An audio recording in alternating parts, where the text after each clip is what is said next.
Now, ladies and gentlemen, remember that this is my second session teaching you audit and assurance. Those basics that you need for you to be thorough in your auditing and assurance paper and the advanced one as well. Even the advanced one, the AAA, you still need these few basics. So in my lecture 2, I will concentrate on two great things: how to differentiate between the two words, audit and assurance. I'll also be able to look at, or rather, let me just share whatever that I'm doing here. Let me just share whatever that I'm doing here. Whatever that I'm doing here, I just want to share whatever that I'm doing here for you to be able to see. Now, so lecture 2, lecture 1 is over, and I'll be able to share with you the lecture 1, yeah. And actually, lecture 1, I should not share it with you. I would want you to become my students by paying us some fees, right? So lecture 2, we are looking at concept of assurance and ISAs. All right? All right. So remember, ISA stands for International Standards on Auditing. These are the standards that we use while carrying out our audit exercise. Remember, lesson number 1 will introduce to the paper audit and assurance, and I was able to tell you that audit and assurance is just like any project.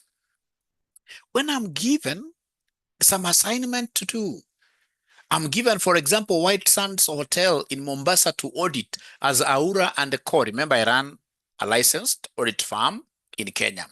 So I've been given, ladies and gentlemen, here to audit, for instance, White Sands Hotel in Mombasa. Then that is a unique project. So for any project, even outside audit, there are 3 key steps. Any project must be planned very well, must be executed very well, and then, of course, we must have what we call a reporting framework. So, for example, if it is White Sands, then I will be able to plan the audit, all right? I'll be able to scope the work, all right? Then I go into execution. Execution, I'll be gathering evidence. Yeah, a lot of evidence. I will be very, very skeptical. Remember, an auditor, you are called upon to be very, very skeptical as you do your work. And then, of course, you are supposed to have what we call a questioning mind when you are gathering this auditive evidence. So skepticism is where you doubt everything you're being told. Someone tells you that, our depreciation last year was 10 million, not a problem, but you see, I don't trust you. Can I compute it myself? Just give me the policy that you used. Give me your property, plant, and equipment register, and then I do the recomputation. I must do a lot of inquiries. Even when you tell me, for example, that the useful life of this tractor is 12 years, I would want to know the basis you used to come up with the useful life. I can even, in this case here, talk to the manufacturer to ask whether the manufacturer, of course, with the permission of the client, to ask whether the manufacturer, when they are releasing these kind of assets to their customers, whether they're able to specify the useful life. Remember, it's just an approximation because, again, the useful life will really be dependent on the usage. So I must have a questioning mind. During this execution, ladies and gentlemen, I'm executing, in this case here, for instance, remember the substantive procedures. I'll be discussing with you in detail what substantive procedures are. We normally use the acronym AAE-OU. Yeah, AAE-OU, I'm executing. A stands for analytical procedures, where I take, for example, financial statements for the last 3 years, and then I do ratios, and then I observe the trends. That is analytical procedures. Then we have A. A is inquiries and third-party confirmations. So, for example, when you tell me that in the bank last year you had, say, 30 million Kenya shillings, during execution, I'm doing now the audit, ladies and gentlemen, I'll be able to, first of all, get a written confirmation that you had 30 million Kenya shillings as your last year's end of year cash balance. No problem. Please give me this written letter, which I'll be able to file as a working paper. But I will still tell you, even if I'm inquiring this from you, as an auditor, the quality evidence for me is what I gather from outsiders. So then I will request you as my client to allow me to talk to your bank. Write a letter to the bank requesting to get the bank statements, to get the bank balances. All right. So I'm executing, ladies and gentlemen. I'm now doing the work. I'm digging. At the end of the day, once I dig, this AAO will come in later, the inspections, observations, and recalculation. Those will come in later, don't worry. So I'm executing the work. I gather the evidence that is supposed to be gathered, and then I sit down in my office, which is, of course, based at Westlands, Havens Court, right? And then, of course, I think through, given the evidence that I have, what kind of an assurance report do I give these people? Do I give the people who engaged me, like the shareholders of this hotel? Do I give them, in this case here, or rather the opinion that I give, ladies and gentlemen, will it be unqualified? And be able to explain what that means. Will it be a qualified opinion? Will it be a disclaimer? Because if I go to the hotel and then the hotel people are not cooperative, they're not able to give me information, then I will be able to come and say that I was not able to form an opinion. So I disclaim. It's called a disclaimer. I'll be able to look at that. But ladies and gentlemen, any audit that you are given has three basic steps. Of course, apart from those preambles, there are preambles, the etiquette issues in audit. So for example, when I get an audit, I should be able to talk to the outgoing auditor. All right. I can't just take an audit engagement without talking to the outgoing auditor, etc. So, but the main things here are this audit process is normally structured just like any project. There must be planning, there must be execution, and then there must be reporting. These stages are normally guided by audit frameworks and regulations that shall be able to discuss. The key concepts. When we talk of assurance versus audit, not many students, ladies and gentlemen, are able to differentiate between these two terms. Not many. I normally struggle with these two terms, even when I'm trying to explain them to my employees in my office, because there we train people from the first principles until they become good auditors. So we have here assurance versus audit. So in this case here, the meaning, audit is an activity involving probing. Probing means asking intense questions and the evidence gathering to support a conclusion. Yeah, we are gathering evidence for us to be able to support a conclusion. And in most cases, audit, not in most cases, but all cases, audit is normally done over financial statements. We audit financial statements. How about assurance? Assurance now is the confidence or comfort derived from the audit. As I'm doing this audit, ladies and gentlemen, as I'm gathering this evidence, then there will be that comfort that will be derived from this particular audit. The outcome is what we call assurance. Now, please, ladies and gentlemen, please listen and listen to me very well. When, for example, you tell me to carry out an audit, I've been given this assignment by the shareholders of White Sands Hotel. Yeah. Why, first of all, are they giving me this work as an independent practitioner? They're giving this work to 𝐴URA & Co., which is a registered audit firm that is independent, simply because, remember, the shareholders could be very many. The shareholders could be like 50,000, and all of them will not be able to move around the hotel to manage it. It will be chaotic management. So then what that would mean is that a few of these people, a few of these shareholders, even some outsiders, will be appointed to form the management board, the management of the company. Yeah, out of 50,000, so they appoint, say, 10 people only to come and oversee the day-to-day running of the business. 10 directors. Now, ladies and gentlemen, you and I, we happen to be knowing one thing for sure, that all human beings are greedy. All human beings are greedy. Is there any individual here who is not greedy? Thank you so much, Henry. Great. Is there anybody in this room who can raise their hand and tell me that, Mwalimu, me, I'm not greedy? Teacher, I'm not greedy. Could you kindly just raise those guys who are very selfless? Very selfless.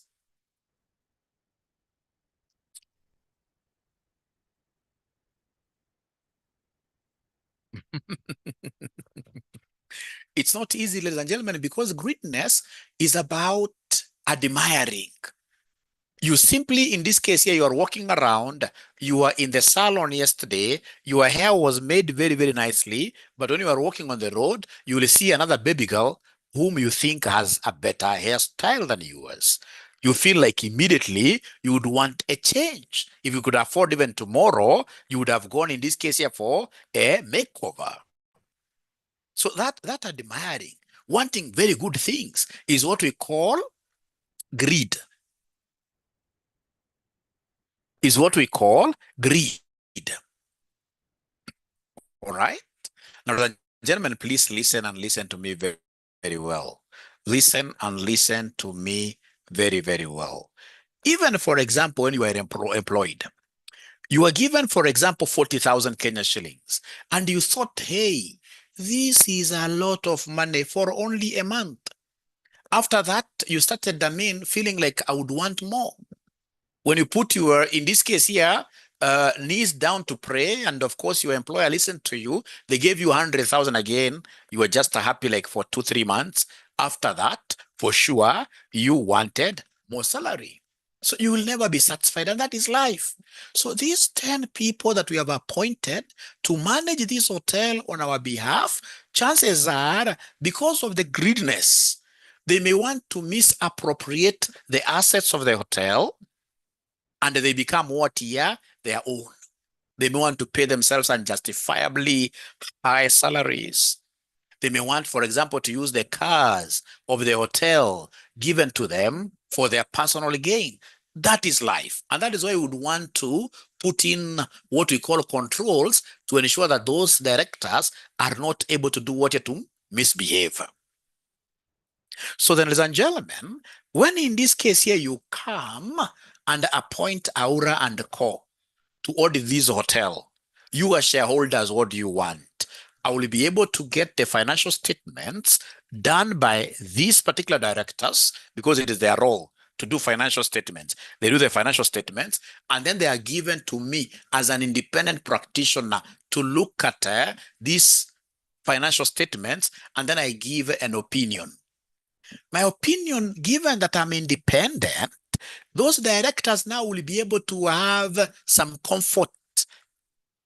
When I tell them these financial statements are okay, they'll be able to have some kind of what here, assurance now from an independent person. So whenever we talk of assurance, ladies and gentlemen, remember this is the outcome of an audit. The two terms are really, really related. They're very, very close. They're very, very close. They're very, very close. What you're supposed to know is that audit is deeper. All right. Assurance, the service, assurance covers a lot. Yeah. On the service level, yeah. Because remember, even audit itself is part of what here is part of assurance. So assurance is broader. But at the end of the day, audit now you come and zero in the financial statements. So for audit, you are going down like this, deep, in-depth investigation of what here financial statements to discover whether there are errors, frauds, etc. But at the end of the day, as an auditor, you'll be required to give an opinion. So that opinion is now what will be assuring. So you'll get in this case here, the current shareholder saying, now we are okay. Those guys have not been stealing from us. Even people who are outside, people who have not invested in the company can also find now comfort from my opinion to buy shares of this company. Up to here, ladies and gentlemen, somehow, are we really together up to here with that explanation? Are we, ladies and gentlemen, together? Are you able to understand something here? I don't know how it happens during our days. During our days, when I wanted to marry, like I remember myself, when I wanted to marry, ladies and gentlemen, I would even go and ask my friends, how do you see this girl? Then they will tell me, this girl. Others, of course, will not tell you that, but you'll always get that one person who will be able to open up and tell you, hey, this girl is like this. So you see, I'm now getting assurance from a third party because there are things that I can't get to see very well. All of us, ladies and gentlemen, for example, when you want to buy something, I'm so sure you guys must have shopped online. You want to buy something, for example, from Amazon. What do? You go to the reviews. So I want to buy a TV. So I want to see, in this case here, the 5-star reviews. I keep on clicking on them. So first of all, I just read through all the reviews to get that comfort, to get that assurance. But of course, it's not lost on me that some of these reviews could be cooked up. So in that case, then I want now to check the in-depth. So how do I check the in-depth? Now I start straight away going to like individual reviews, very highest, very lowest. So I click on them. So when I click on those reviews, there are people who are very good with giving photos. Someone will be able to give a photo that I bought this from this particular supplier, and this is what I got with a photo, broken glass, broken screen, nothing really. So in that case, then I'm now doing auditing because I've started now doing an investigation.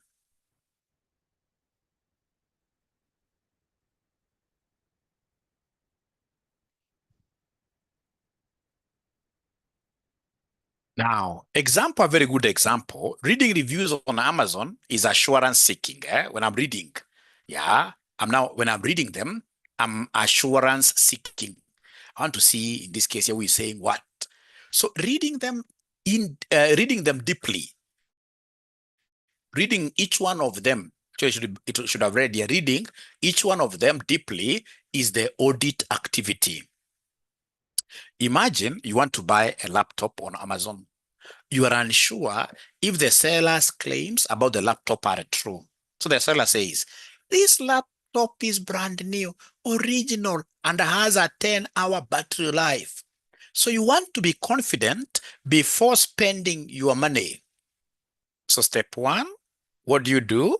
You go to the reviews, you read reviews, you go through reviews written by other buyers who already purchased the laptop. Some say, yes, battery really lasts 10 years. Happy customers. Others say the product is genuine and works perfectly. All right. So this is like an assurance. I'm now being assured, I'm getting comfort from many people giving testimonies. You are seeking confidence. You are seeking confidence that what the seller says is likely to be true based on independent feedback. Step number 2, you now get to check one review deeply.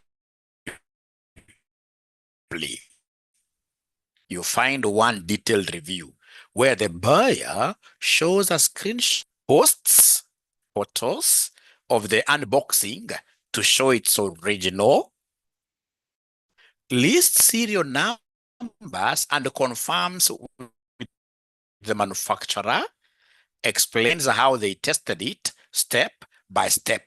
This is like an audit. It's a thorough investigation or examination of specific claims with evidence to verify the seller's statements. Putting it in context, audit versus assurance, ladies and gentlemen. So we are told in terms of purpose, assurance is to make users feel confident in the information. Financial statements or facts in detail. For us, it's about verification of specific financial statement items. Level of depth, this is normally general confidence, may rely on sample summaries, etc. Audit is very deep and detailed, checking with procedures, tests, and standards. Example, raw, reading many reviews to judge if the product is reliable. Then here we have one reviewer doing in-depth testing and showing what here, showing proofs of assurance. You are gaining confidence from independent, reliable sources, not just the seller.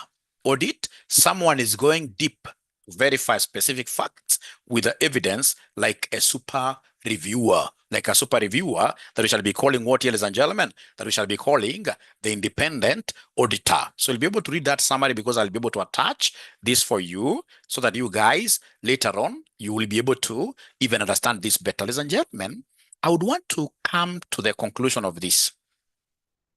The most important thing you're supposed to appreciate is that audit is all about what for us now here is all about financial statements being investigated over there. And then we give an opinion as to whether those financial statements portray a true or a fair view. I'll be able to explain that later on. And the audit we are doing, and this in-depth examination is being done by an independent auditor, an independent practitioner. Assurance now can be about anything. Can be about anything. Yeah, like an expert checks a company's carbon emissions report to assure, give confidence to investors that it is true and reliable. So all audits are assurance, but not all assurances are audits. We'll be able to understand this even more as we progress. Now, ladies and gentlemen, please listen. Oh, I can see charts. I can see charts. Let me see what those charts are about.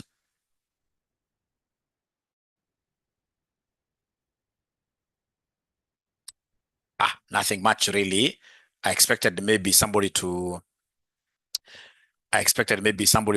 say that in the current environment, when a boy wants a girl to marry, that you don't work with assurances. But you guys be very honest with me. The boys who are around here, do we work with some comfort from some people? Or we just go ahead and marry and then, of course, wait for outcomes? Does that thing still apply, or nowadays it's just talk like that, tomorrow you're married? Do you still have to get some kind of assurance? Yeah, please talk to me. The boys who are around here, please talk to me. Oh, they don't. I like that, okay. But at least, ladies and gentlemen, as I continue, you guys now are able somehow to differentiate between assurance and audit. That will be a key deliverable for me. That will be a key deliverable for me. Joseph, that is very good. That's very good. It's important, yes. It's important, yes. It's important, yes. Like during our days, if I brought a girl home and my mom said no, that would be the end of it. I would not force things. But nowadays, it's quite terrible, right? If a parent you start coming on the way, even if you would want to give some comfort to your son, I mean, it will be trouble. You can even be killed, right? But we shall overcome. We shall overcome. So can I go on, ladies and gentlemen? I would want to get you can I go on, ladies and gentlemen? Can I go on, ladies and gentlemen? Can I go on, ladies and gentlemen? Great, great. And then here, we are given importance of assurance. Why would you want, in this case here, these assurances to be done? And remember, audit is part of what here? This assurance. So shareholders, owners do not run the business. Who does? It is the directors. The directors do. So directors are agents. Shareholders receive financial statements annually, typically at the AGM. To gain confidence in these reports, they must appoint auditors. Auditors assess financial statements and issue an assurance report. What is known as what here? An audit opinion. So why is this assurance important? Ladies and gentlemen, we are trying to explain something that is really critical, which you need to understand for you to understand audit and assurance very well. Why do businesses need these assurance reports? For so many reasons. I gave you an example of shareholders of, say, Kenya Airways. There could be many of them, maybe millions of them. There is no way those millions of shareholders will be able to sit here in Nairobi to manage Kenya Airways. So they have to appoint, like, say, only 5 managers from themselves. So 5 directors, they go sit down in an annual general meeting. They say, Dr. Joshua Aura, so and so, you guys stay here in Nairobi, manage that business. And I told you these 5 people may want to enrich themselves. Everybody is greedy. So then we need a situation where when these 5 Directors here produce financial statements. We need a third party who is not a shareholder, who is not a director, a third party. And this third party should be very independent. And I'll be able to show you the key components of independence. For us to say that you are independent, then what and what and what and what and what do you need? So basically, when this independent auditor does his business, he is able to give a comfort. When he looks at the financial statements and he is able to sign them up, he is able to give some kind of comfort to the shareholders. So the shareholders now will know that their business is being run very, very well. Please, you shall never take audit the way people take audit in Kenya. Out there, audit is taken very, very seriously. Like just the other week, of course, I don't mention my clients. The other week, I got a primary school, a very good primary school, engaging our firm, Aura and Co, to do external audit for them. Yeah, we signed a letter of engagement, which is the contract between us and the school. Now, after signing like that, ladies and gentlemen, of course, now straight away, forgetting about the other things, I will seek for what we call an entry meeting. I would want to understand the school more. Who is the CEO? Who is the CFO? All right. Who are the accountants? Who is the chairman of the audit committee? Because I'll be dealing with the chairman of the audit committee most of the times. If they don't have, no problem. I'll be dealing with the director of finance. So you see here straight away, there was in that school and Aura and Co, there was what here? Misunderstanding, expectations gap. So when we started going over there to ask for information, first of all, the accountants there, I mean, whenever they saw us, most of the times they were running away or pretending to be very busy, not to really give us what here in information. So I did like that. I went there twice, nothing is forthcoming. You see, me, I'm still charging my hours. Yeah, and then of course now, you have to read, or rather write a suggested opinion. You write to the owners. You tell the owners, in this case here, you know what? I'm going to issue a disclaimer of opinion. So then the owner was very, very much surprised. Why disclaimer? And of course, I had to explain to him what the disclaimer means. So I told him automatically that a disclaimer means that, when you hire me as an auditor, you need to give a 360 degrees view of things. I should not do 270 and then you say here, you can't now watch this. No. When I'm your auditors, ladies and gentlemen, it's 360. When I want board minutes, those have to be given to me. When I want your employment policy to see how employment was done, that has to be given to me.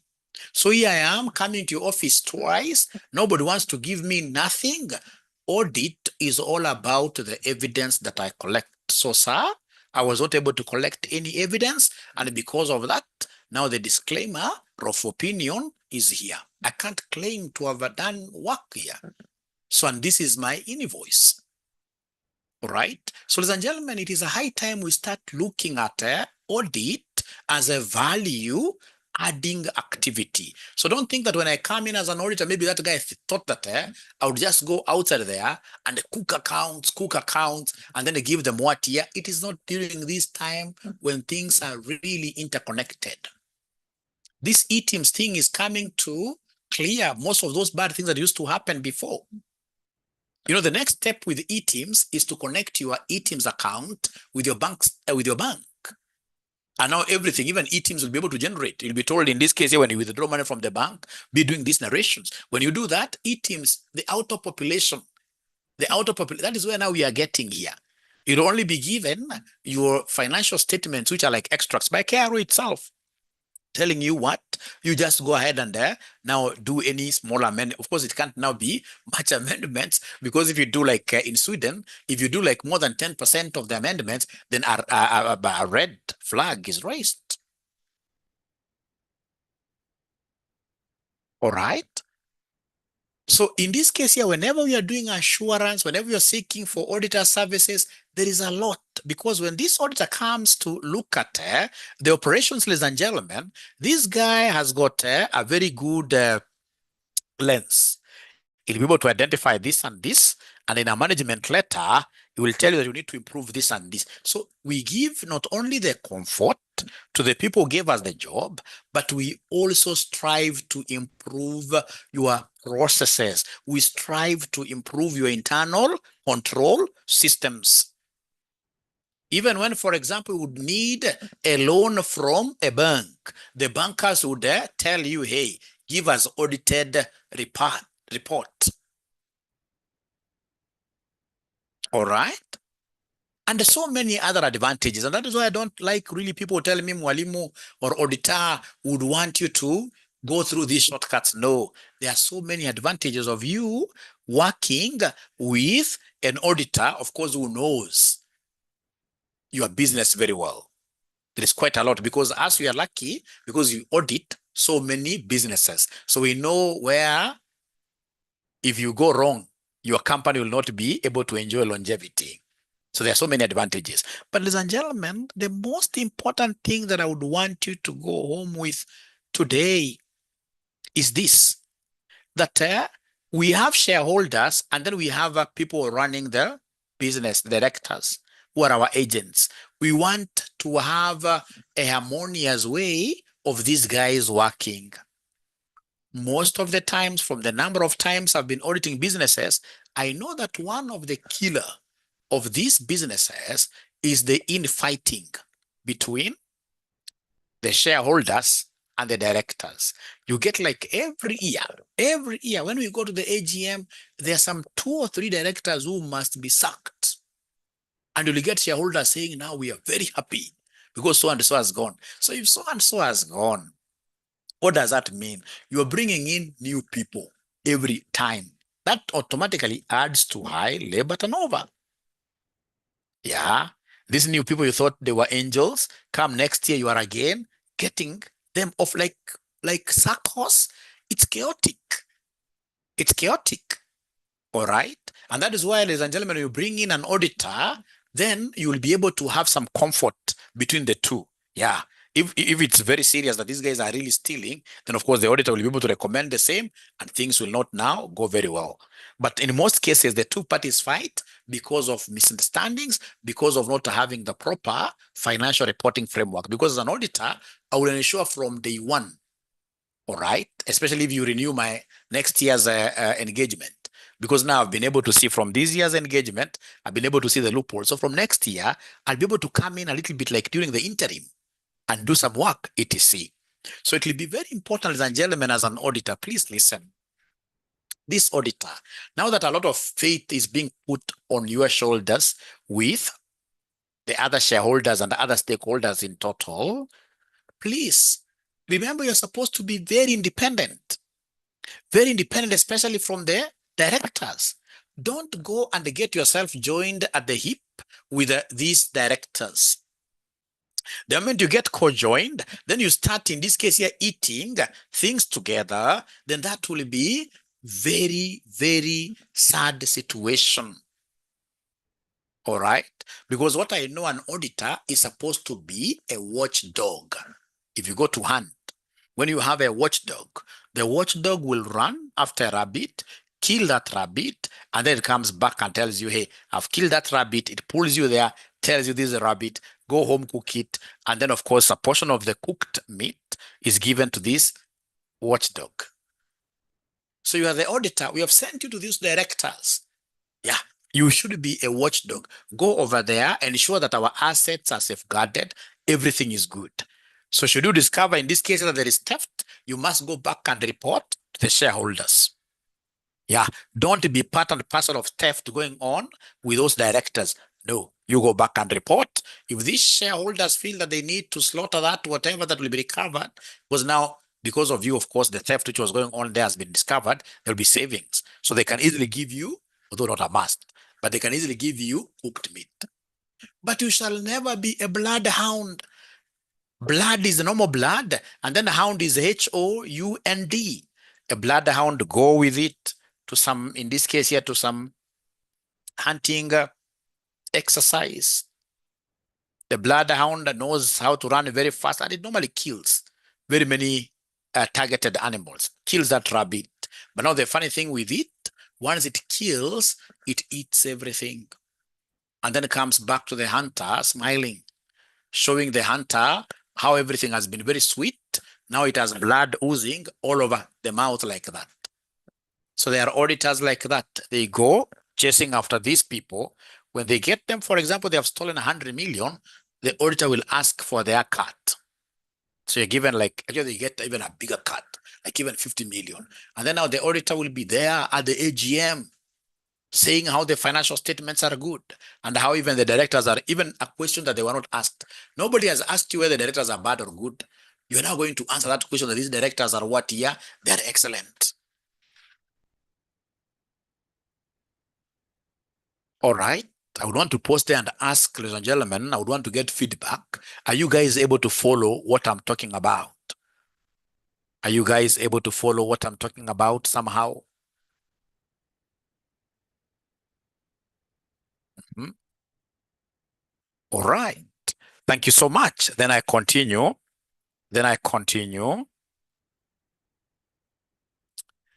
So then we have elements of any assurance engagement, and I've told you audit is part of the insurance engagement.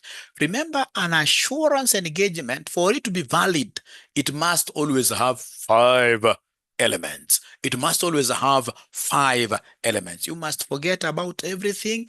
You may forget about everything, but you shall never forget the elements of an assurance engagement. An assurance engagement has 5 elements, which are this. There must be the subject matter.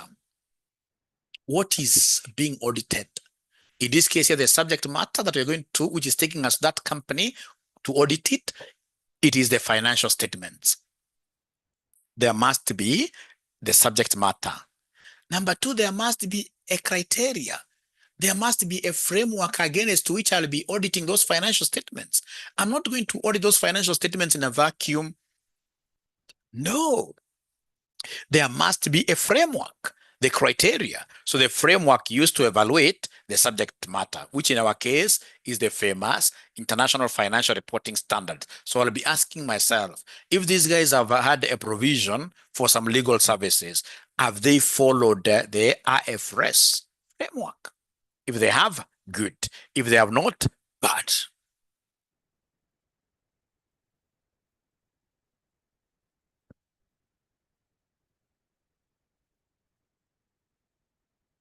All right.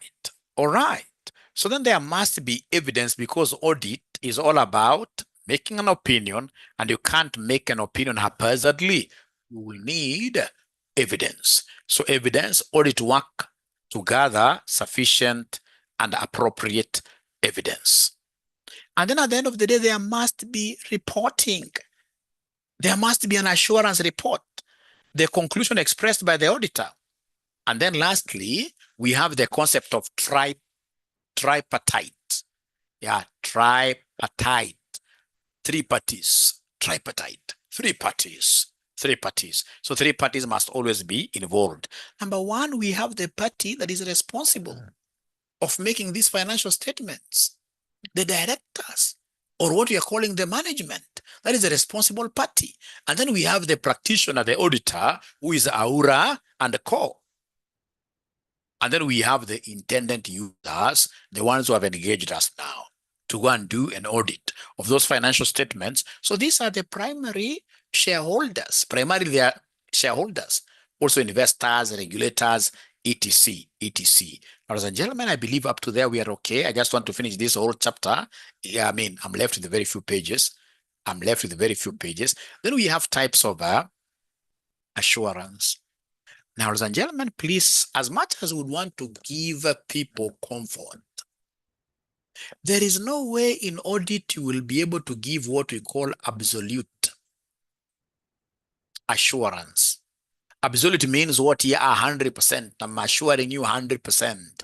Then that automatically would mean that you are a witch doctor. Even witch doctors, at times in this case here, they cheat. Not even at times, all the times. There is nobody who will be able to give 100% assurance, absolute assurance, because if I'm to give absolute assurance, it means that I'm auditing the total population. I'm carrying out what we call a census. And remember, as we're going to see as we progress, ladies and gentlemen, audit is all about sampling. We sample something small, then from whatever conclusion we get from this sample, we generalize it. We say because this sample of 3 are showed as good things, that all these other 100 are good. So because there is some guesswork there, it will be wrong of me to say that I'm giving you absolute assurance. It's not possible. Even the case of the girl. I mean, there are many times in this case here, people will tell you that this girl is very good. But when somebody takes that girl in this case, how do you get to know somebody just over just a span of a talk of an hour, 2 hours? And you tell us you've known that girl. What have you known about that girl? Even myself, when I come to audit, perhaps I'll spend in the organization just 1 month. An organization that has been there for 30 years, there is very little. Of course, I'll try as much as possible to have a deep understanding, but it cannot happen that I'm giving absolute assurance. That can never happen. So basically, whenever it comes to assurance, we shall have 2 types of assurances. We have positive and what we call negative. I'll come back to reasonable later, but we have what we call positive assurance, and then we have in this case here what we call negative assurance. So remember, this positive assurance is a high level of assurance, not 100%, not absolute, but it's a high level of assurance expressed when an auditor performs sufficient work to conclude whether the financial statements are true and fair. When I do sufficient work, when I'm able to collect sufficient, appropriate audit evidence, then I'll be able to give, ladies and gentlemen, what we call a high level assurance, which is what here positive. So it is common in external statutory audits. Example, the financial statements give a true and fair view. So whenever I'm doing audit of financial statements, then I will be able to give, ladies and gentlemen, what we call a positive assurance. So under a positive assurance, I'm telling the whole world that the financial statements provide what here a true and fair view. Yeah, they provide. That is a positive assurance. Yeah, they provide a true and fair view. And listen to this. Negative assurance. When does it work? This negative assurance, I mean, we are looking at what we call limited level of assurance. It's some kind of a comfort I'm giving you, but very little. Very little. Because also the time you gave me to do the work was also very little. The resources you are giving me to do the work are very little. All right. So I'll be able to give you what we call negative assurance. It is expressed when no substantial issues were found during limited review. The review was really limited because the resources were scarce, no time, no nothing. So in this case here, I'm going to give you this opinion. I'm going to give you this assurance when we have what we call a limited review. There is less work performed. So this is how these will read. Nothing has come to our attention that indicates misstatements. So for example, when you give me a budget to review, your bank has come to you, told you, you gave us these documents, and these documents, we were supposed to rely on them to give you a loan, but the budget doesn't make a lot of sense. Can you kindly take this to the auditors to have a review? So of course, when you run to us, you're running panting because you are taking a loan for some purposes. You really needed that money, not yesterday, but today, or rather not tomorrow, but today. So even when you come to us, you don't want to give us lots of time to look at that budget very well. You simply want that budget reviewed and a conclusion given almost immediately. So I'll tell you, I'll only be able to give what we call limited assurance. So under limited assurance, I can't say that the budget here portrays a true and a fair view. I can't say that.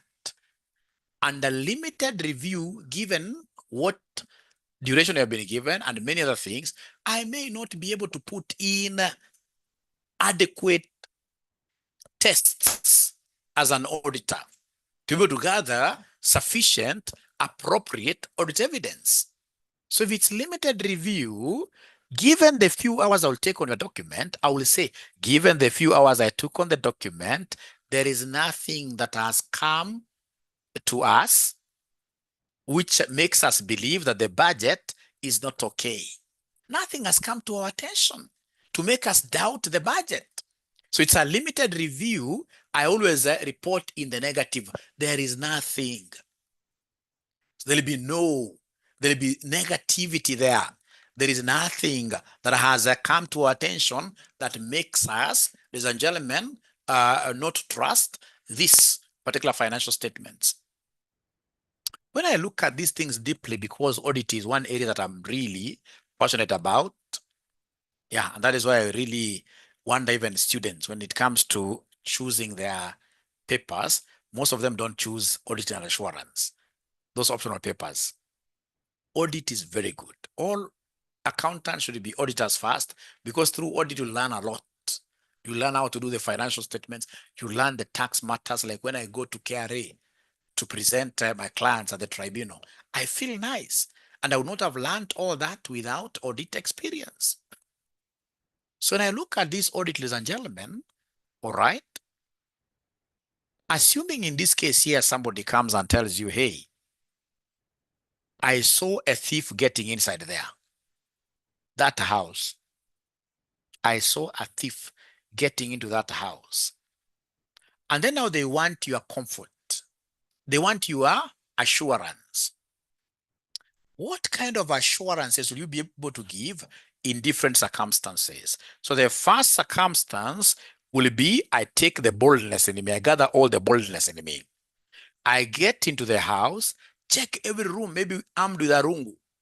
Check every room. So if I go and check every room, under the tables, under the mattresses, all over, and then now I'm satisfied that there is nobody here, then I'll be able to give a positive assurance because I've done something. There is some work I've done. I've gotten inside there and I've done something. I've been able to sweat, because you can imagine running after a thief inside a house who could be armed. It's not an easy. There is work to be done there. There is sweat to be broken there. So then when I come out of that room, given that I've done thorough research, I'll be able to give you what we call a positive assurance. There is nobody inside there. But of course, being the me, I don't think I can risk that much to get, in this case here, where? Inside. So the very best I will do is to, maybe if we are close by, I'll go to my balcony and then I tell you, give me an hour. My balcony, just overlooking your house.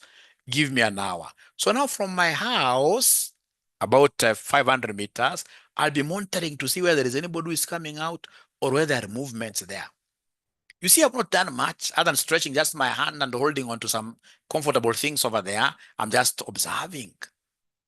So then when you tell me to give you assurance because I've done very little work, yeah. So when I say in this case here that there is no body inside there, I don't have that evidence. All right. I've not done thorough investigation. So in that case here, I can only reckon the fact that my review is very limited. Short time. You haven't allowed me to get inside the house. And even if you allowed me, my instincts are telling me, hey, Dr. Aura, you'll be killed. I would rather watch this from afar. I'm just watching like this. So my review is very limited. So the only kind of then conclusion I'll be able to give you, which is limited assurance, it's some form of comfort, fine. Because that 1 hour has not been wasted. So I will say that there is nothing that has come to my attention. There is nothing that has come to my attention to make me think that there is somebody inside that house. All right. So we shall continue, ladies and gentlemen. Of course, in this case, you're talking about this, but I want you to know as we progress, we have in this case here 2 types of assurances. We have a high-level assurance. A high-level assurance is what we call positive, a positive assurance, where I'm able to dig something, I'm able to work. Then I give you a positive assurance saying that the financial statements are portraying a true and fair view. Or in this case here, ladies and gentlemen, especially for like this prospective financial information, futuristic financial information. I mean, apart from the assumption that it will give me, that I'll be able to review, it will be very, very hard for me to dig information and ascertain the correctness of prospective financial information, futuristic information like budgets, etc.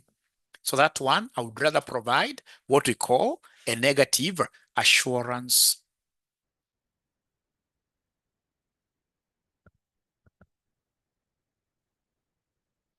Now then from there, we have number 6 here, reasonable versus what we call absolute assurance. Reasonable assurance is a high level of assurance based on significant testing and sampling.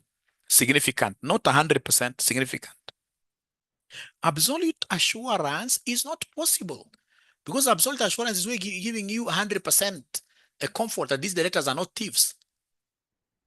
It's not possible due to time constraints, use of sampling, because I'm not doing a census, I'm doing sampling, limitations in internal controls.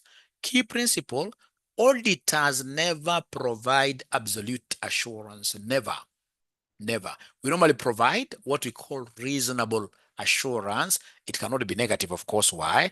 Because remember, you're doing some work as auditors. We're doing some work there. Ladies and gentlemen, as I get to my last area, I would want to know whether we are still together this far. Are we still together this far, ladies and gentlemen? Are we still together? It's like there is a lot of quietness in the house. All right. Thank you very much. Now, today I will only mention something to do with materiality, but I will not be able to compute it for you today. Today I will not be able to show you how to compute the materiality thresholds. So remember, ladies and gentlemen, when we talk of materiality, this determines what is significant in the financial statements. There will be insignificant items and there will be significant items. So something is called material if it is significant. It's called material if it is able to influence decisions that are being made by the shareholders and everybody. Yeah, if a figure is very, very small, we'll say that is immaterial. Audit normally focuses only on material items due to practical constraints. Materiality can be quantified and is normally fundamental to audit planning, because we shall be able to say, hey, that one during planning stage, we are putting this materiality. If something is above this, we audit it. If it's below, then that is really minute for us, immaterial. So materiality is also very important whenever you are evaluating misstatements. The errors are the ones we call misstatements, and when you are forming the audit opinion. That I will be able, ladies and gentlemen, to bring this to your attention to you, because there is a whole chapter which talks about materiality. So for you, focus in your exam as you study, you must be able to know this positive reasonable assurance provided by external statutory auditors. And then, of course, you shall be able to look at the internal audits. You as an internal auditor, I mean, there is the kind of assurances that you shall be providing. Otherwise, for those of you who have not registered with the RCM, you do not know what you are missing. Get into our classes. So for any inquiries, call our number 0719 525 000. We offer CPA. We have this new course for public sector accountants. We call it CPFM. Very good. We have ACCA. We have CPA, of course. We have ATD, comes like that. For any inquiries, call us 0719 525,000. Thank you so much, and bye-bye for today. So I'll be calling you for lesson number 3 later, but now that will be in the paid up classes for the students who have paid us. Otherwise, thank you very much. Be blessed. Bye.